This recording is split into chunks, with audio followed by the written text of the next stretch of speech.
everyone for coming. I just want to call upon our host, Abeles, to welcome everyone. Welcome everybody, friends, relatives, family, everybody, new friends, and new family now, I guess it works out. Anyways, thank you so much for coming. We feel honored. We're very happy to have you all here, and I'm totally unprepared, so at this point I better quit while I'm ahead. I don't even know if I am ahead, but anyways, I will now ask my Rav, Rabbi Hecht, to introduce David. Hi.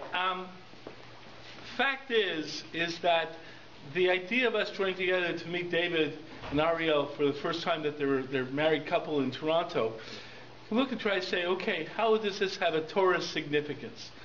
Well, the fact is, according to Jewish law, the chassan and kala, the husband and wife, are in a unique state during their first year. They're not really supposed to be apart, because the first year is a fundamental year to create the bonds that are necessary for a successful marriage. So the halacha is very clear. We learn it out from the verse that a person who's drafted to war cannot go during the first year. It's not just because he's worried and so forth and so forth. It's because there's a fundamental value in creating a good marriage unit. And in that fundamental value in creating that marriage unit, the first year is necessary. They should be together. They should learn how to relate to each other. So therefore, we're still in the first year, and therefore, David and Ariel can be called the chassan and kala. Therefore, this is an event of simcha in that regard. In addition, whenever Jews get together, we don't want to just have a party. That can be referred to as a moshev leitzin. A bunch of people get together just to gossip or talk. What we want is we want God to join us in this simcha. And the way we bring God into the simcha as a guest that turns us into a sudas mitzvah, into a holy meal in terms of a celebration that includes the values of Torah, is through divrei Torah, through words of Torah. Therefore, we wish this to be, in terms of this simcha, still the celebration of the first year, that we have some divrei Torah. So I'd like to call upon David to say a few words at this time.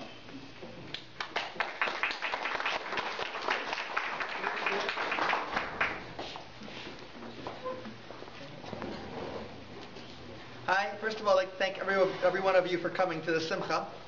I'm really touched that you all came here. So right now we're coming close to Pesach. So I have two, and I just got married. I'm a chassan. So I got two big mitzvahs that are shach for me, that are relevant for me to participate in. Number one is shalom bayis, of course. I've now got a wife. It's very important to be a good husband and respect her. And we've got Pesach. And with Pesach coming up, it's a very serious holiday, and there's a lot of big laws. And people like to make a lot of stringencies, a lot of chumras to the holiday and everything. And so we're going to do a little connection of why it's important to have chumras, and at the same time important to have shalom bayis. So there was a story once that happened. There was a Rebbe who, back in Europe, a big leader, who had all these laws of, he used to, by Pesach, he wanted to be extra strict of Pesach. It's a very good thing. I'm a chassid of the Lubavitcher Rebbe, and in our sect, we're very strict of Pesach. We have extra stringencies, extra chumras that we do, that most people don't do. But at the same time, still, when we have enough of them to even add extra on top of those, you got to be careful, because you don't want to affect your relationship with your wife. Here goes the story. There was a Rebbe, and he used to have, his custom was, every year on Pesach, he'd go and he'd collect his own wheat, and he'd keep his own wheat guarded in his own property for all year round, and then he'd harvest it and get the dough and make the matzah, and he'd only use those matzahs during the Seders, and he was very strict the whole Seder night, the 2 nights of Seder, he'd only use the matzah that was from the wheat that he safeguarded himself. Any other matzah he would not touch during those nights. So then, he was very strict with that. So finally happened, then one day, it was Erev Pesach, and suddenly a beggar came knocking on the door. I need to get matzah, I'm very poor, I don't have any matzahs, I need shmur matzahs, I need safeguarded matzahs for my Seder. So the Rebbe opens the door and says, well, I'd love to give you, we have some, but We only have one set, so these are special ones that my husband eats. And he really only eats these matzahs that he's guarded himself. But I'm like, if you don't give them to me, you have any extra matzahs? Well, we can easily get more. I can afford to buy more matzahs. But if I buy more, they're not going to be the special matzahs. And I only have a limit of the special ones that my husband eats. And once we get those matzahs, they're not replaceable. I say, please, I need to have matzahs. I need to do the mitzvah of Pesach. Please, let me have those matzahs. And she's like, but I can't. If I go to the store, it won't be the right mitzvahs anyway. She says, please, you'd rather me not do the mitzvah of Pesach? She says, okay. So she gives him the matzahs, and then she runs to the store and buys store-bought Shemura matzahs. She's panicking now. Comes Pesach time, and it's now getting ready for Seder night. She's thinking, oh dear, my husband, he has Ruach HaKodesh, divine inspiration. He has, he's like in a really high level, he's able to know when something's not right. He has a good mind and everything. And she's thinking, what's he going to do? When he comes and he sees that these are not the matzahs that have been safeguarded, he's going to flip at me. And she's like panicking and panicking and panicking. And finally comes to Seder night, and they have the whole Seder. Goes up the matzahs, looks at them, closes them, and doing the whole Seder, washes, does the bracha, blesses them, does everything, does the whole Seder. Everything's normal.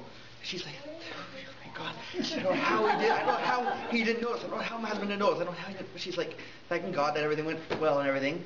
So then Pesach goes by, comes the full 8 days of Pesach pass, and now it's back to reality. And suddenly, he gets a knock on his door from his gabbai shomer, his I guess bodyguard, whatever. His guard comes knocking on the door and says, one of your Hasidim wants to talk to him immediately. He's like really anxious to talk to him. He says, okay, sure, send him in. This chassid walks in and screams in, Rebbe, I want to divorce my wife immediately. I want to give her a get. I don't want to. I can't do anything till I divorce my wife.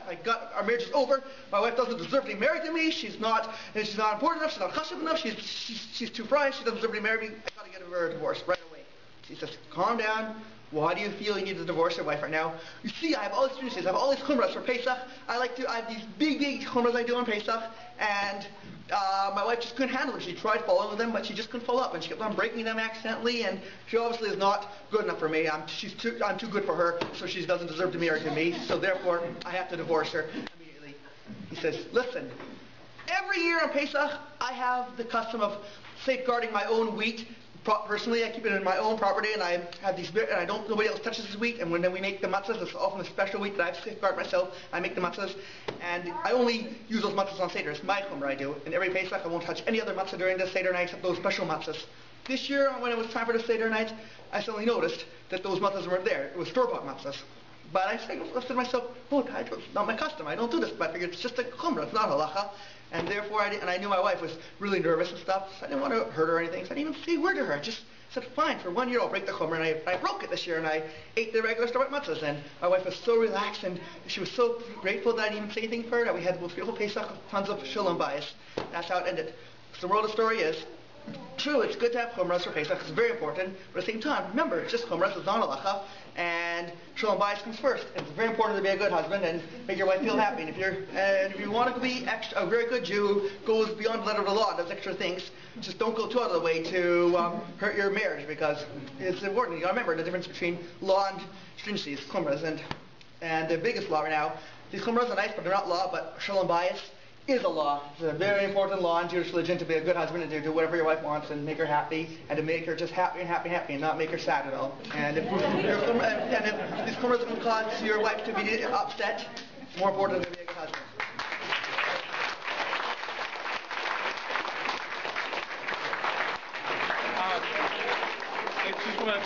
There's one little addendum you have to recognize, that really what he should have said, and not only that, but your wife may be more the tzedekah, because giving that tzedakah to the person who needs matzahs, that really is a mitzvah.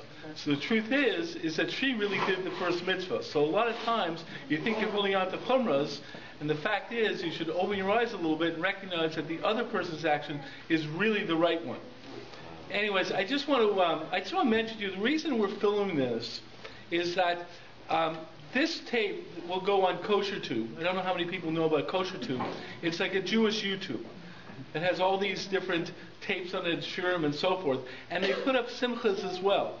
So the fact is that for all the families, they can find out what happened here because they can go to KosherTube within a few days and see this little clip of our simcha here in terms of David and Ariel.